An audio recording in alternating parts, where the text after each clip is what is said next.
الحمد للہ رب العالمین والصلاة والسلام علی سید الانبیاء والمرسلین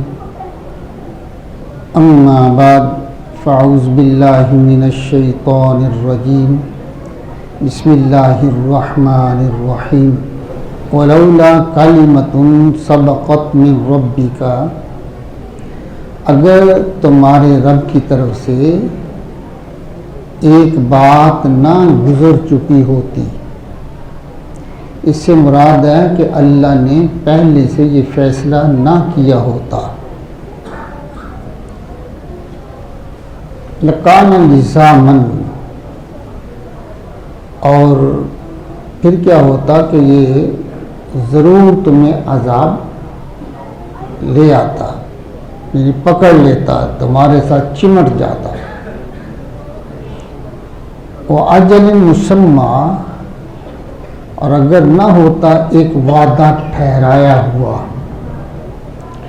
یعنی اللہ جل مجدہ ارشاد فرما رہے ہیں کہ اگر یہ میں نے پہلے سے فیصلہ نہ کیا ہوتا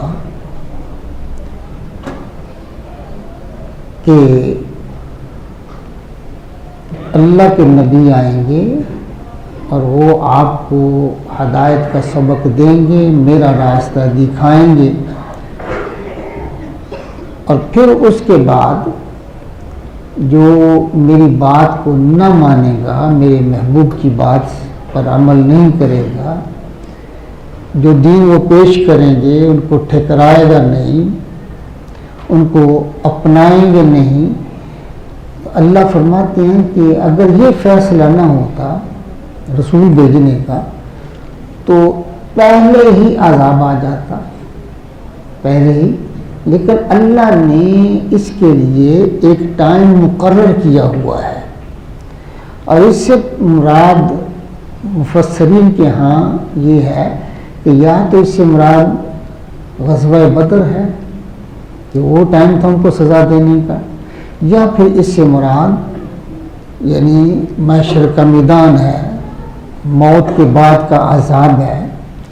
انہیں جلدی پڑی ہوئی ہے نا، کہتے ہیں کہ جی اگر اللہ فرماتا ہے کہ میں انہیں ٹائم سے پہلے، رسولوں کے بھیجنے سے پہلے ہی انہیں، تو ان کے پاس ایک جواز رہتا کہ اگر کوئی آتا تو ہم اس پر ایمان لے آتے۔ تو اللہ تعالی ارشاد فرماتے ہیں فاصبر علی ما یقولون وسبح بحمد ربک قبل طلوع الشمس وقبل غروبها ومن آناء اللیل فسبح اطراف النہار لعلک ترضی۔ محبوب جو یہ بات کرتے ہیں نا تیرے خلاف، پروپیگنڈا کرتے ہیں، جو کبھی جادوگر کہہ دیتے ہیں، کبھی ساحر کہتے ہیں، کبھی کہتے ہیں یہ کہانت بیان کر رہا ہے، کبھی تیرے پہ کوئی الزام لگاتے ہیں اور تیرے خلاف باتیں کرتے ہیں، محبوب تو اس پہ صبر کر، فاصبر، آپ اس پہ صبر فرمائیں، علی ما یقولون، جو وہ باتیں کرتے ہیں، اور وسبح بحمد ربک، اور اپنے رب کی حمد بیان کر، اپنے رب کی حمد بیان کر،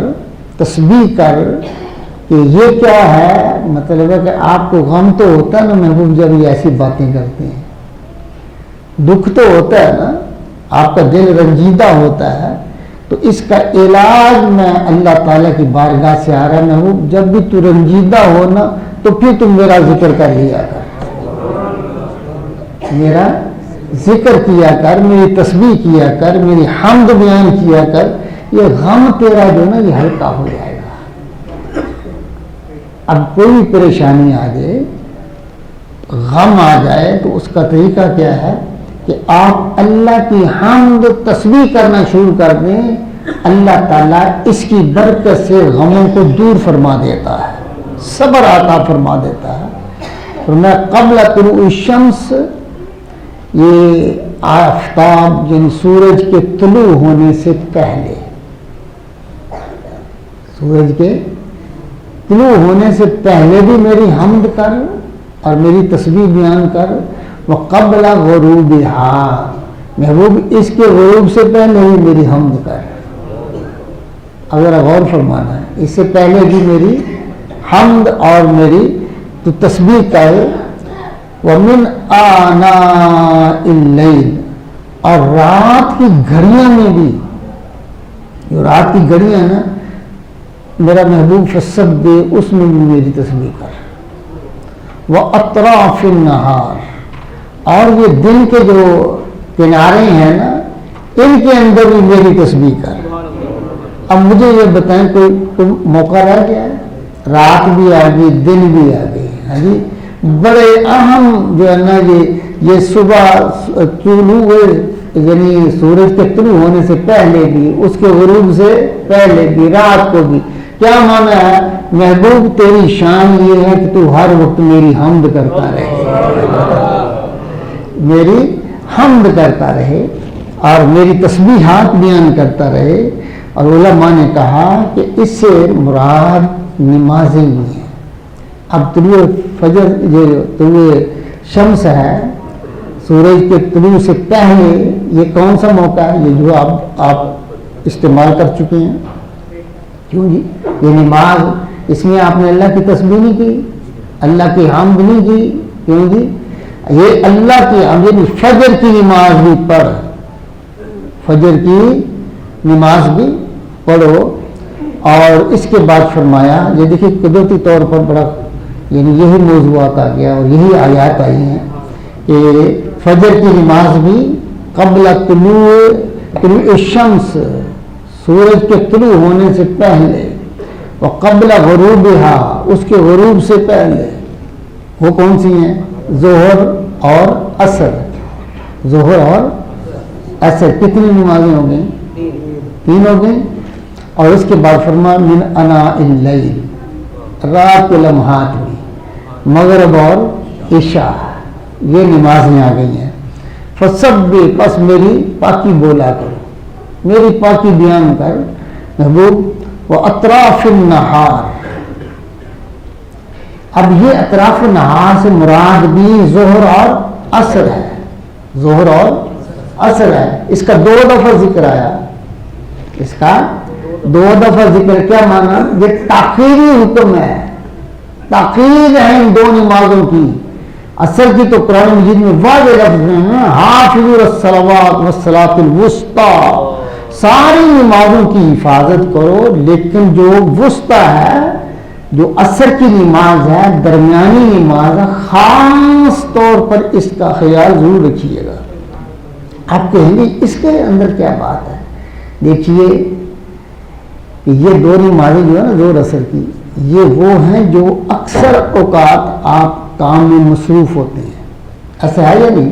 کاروبار کر رہے ہوتے ہیں، اور یہی اگر کوئی کھیتی باڑی کر رہا ہے تو یہی بہترین وقت ہے اس کے لیے، اور دکانداری میں بھی یہی ہے، مزدوری کر رہا ہے تب بھی یہی، دفتر کے اوقات بھی زیادہ تر یہی ہوتے ہیں، اس میں زیادہ بندہ مصروف ہوتا ہے۔ تو اللہ نے فرمایا وہ کہیں مصروفیات کی وجہ سے مجھے نہ بھول جانا، مجھے نہ بھول جانا۔ اللہ نے تاکیداً پھر ذکر فرمایا کہ اطراف النہار، یہ جو 2 نمازیں ہیں اس کا خصوصی خیال کیا کرو۔ لعلک ترضی، یہ کیوں؟ محبوب تو راضی ہو جائے۔ دیکھیے نمازیں پڑھنے سے اللہ راضی ہوتا ہے نا، کیوں جی؟ نمازیں پڑھنے سے اللہ راضی ہوتا ہے۔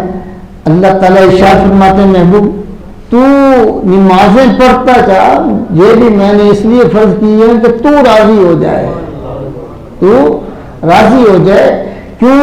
کہ جب تو میری بارگاہ میں کھڑا ہوتا ہے تیرا دل پھر ہی راضی ہوتا ہے، پھر ہی تیرا جو ہے نا وہ جو ہے دل کو جو سکون ملتا ہے۔ محبوب میں تجھے راضی کرنا چاہتا ہوں، تجھے نمازیں پڑھتا چلا جا۔ اور رضا کا معنی کیا ہے؟ محبوب تو راضی ہو جائے، کیا معنی؟ محبوب تو میرے قریب ہوتا چلا جا، میرے قرب میں آتا چلا جا۔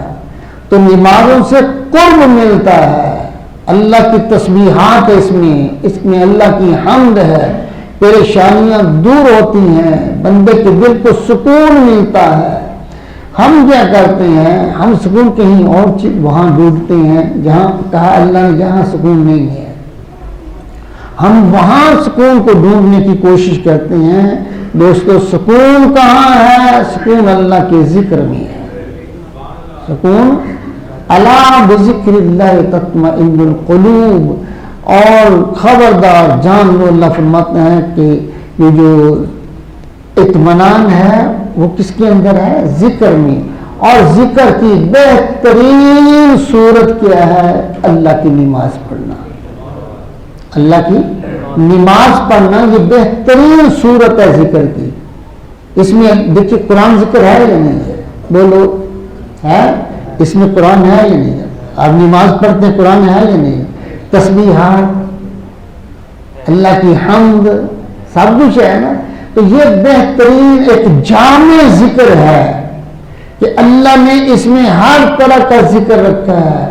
حضور پہ درود پڑھنا بھی ذکر ہے، وہ بھی اس کے اندر ہے، حمد بھی اس کے اندر ہے، تسبیحات اس کے اندر ہے، قرآن کی تلاوت اس کے اندر ہے، اور ادب سے اللہ کی بارگاہ میں کھڑا ہونا اس کے اندر ہے، ادب سے اللہ کی بارگاہ میں رکوع کرنا اس کے اندر ہے، اللہ کی بارگاہ میں جھک جانا، سجدے میں سر رکھ لینا یہ اس کے اندر ہے۔ یہ بہترین شکل ہے ذکر کی۔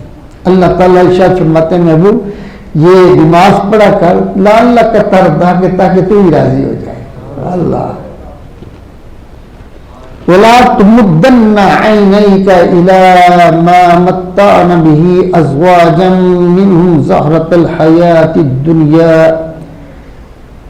اور محبوب یہ اللہ اپنے محبوب سے بھی مخاطب ہے اور محبوب کے توسط سے حضور کی امت کو بھی مخاطب ہے۔ اللہ اپنے محبوب سے بھی خطاب فرما رہا ہے اور حضور کے وسیلے سے اپنے محبوب کی امت کو سنا رہا ہے۔ کیا فرمایا؟ یہ جو ہم نے کافروں کو جوڑوں کو برتنے کے لیے یہ جو ساز و سامان دیا ہوا ہے، مال و دولت ہے، زینت ہے، محلات ہیں، خوشحالی ہے، ان کی طرف دیکھ کر نا محبوب تمہاری آنکھیں پھیلانے کی ضرورت نہیں ہے، ان پہ نظر ہی ڈالنی ہے کہ دیکھو جی ہے بھی اللہ کے گستاخ، مانتے بھی نہیں ہیں، شرک بھی کر رہے ہیں، اور پھر ان کے پاس اتنی دولت، اتنا مال، اس کی طرف دیکھنے کی ضرورت نہیں ہے۔ محبوب یہ زہرۃ الحیات الدنیا، یہ دنیا کی زندگی کی زینت ہے، اس کی زندگانی کے لیے ہے۔ لنفتنہم فیہ، اس کی وجہ سے ہم انہیں آزمائیں گے۔ یہ انہیں جو دیا ہے نا، ان کو ڈیل دی ہوئی ہے، انہیں مال و دولت دیا ہے، سامان دیا ہے، اس کا مطلب یہ ذرا کھل کے میری مخالفت کر لیں، ہم ان کو آزما لیں۔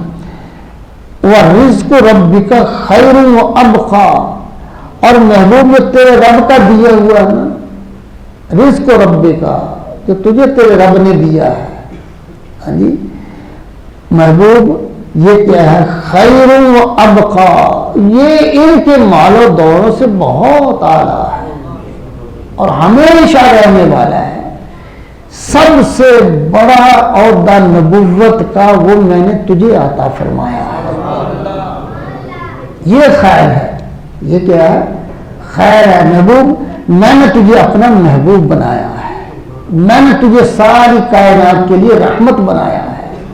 محبوب میں نے تجھے سارے انبیاء کا امام بنایا ہے، میں نے ساری کائنات کا تجھے سردار بنایا ہے، ساری بشری مخلوق کا تجھے سردار بنایا ہے، جنوں بشر کا میں نے تجھے جو ہے نا وہ سردار بنا دیا ہے۔ یہ ہے رزق رب کا، یہ تیرے رب کی عطا ہے، اور یہ بہتر ہے وہ ابقا، اور یہ سب سے زیادہ جو ہے نا باقی رہنے والی چیز ہے۔ اللہ اکبر۔